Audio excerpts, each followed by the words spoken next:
Ça commence par des petites parisiennes qui sont évidemment très volatiles, volages qui papillonnent sans casque ni scooter, hein, mais qui quand même s'envolent.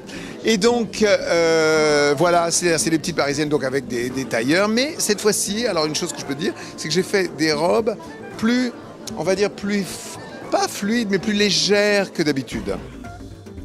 Jusqu'à présent, je suis surtout tailleur et avec des robes, mais quand c'est des robes, c'est des fourreaux ou des corsets assez sexy et assez, on va dire, structurés. Là, justement, le papillon m'a fait éclore de quelques robes que vraiment, je ne sais pas si je les aurais fait à une certaine époque. Parce que maintenant, peut-être que je me sens un petit peu plus attiré pour les faire ou peut-être, peut-être confiant aussi de ne pas tomber dans le mièvre. Parce que j'avais toujours peur un peu le côté féminin, trop romantico, joliet et tout.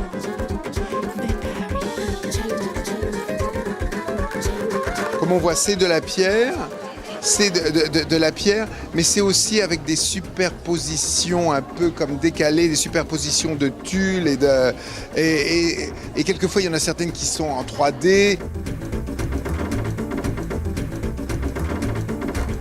Ici, il y a à peu près 80 mètres de tulle.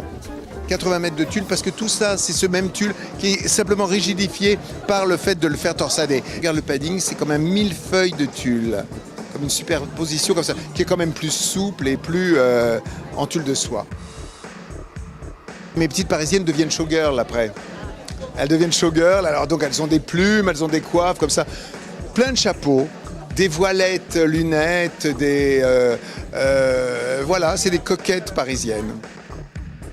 C'est beaucoup l'admiration que j'ai pour Jean-Paul Gaultier. Moi, j'ai vu sa première collection couture, je crois, et j'étais vraiment très, très sidérée de voir quelque chose de cette importance et de cette qualité, parce que c'est à la fois quelqu'un qui est dans la couture, dans le flou, dans les robes du soir extravagantes, et aussi très strict et très rigoureux dans les tailleurs, les manteaux. Donc c'est vrai que ça me faisait penser à Saint-Laurent. Oui.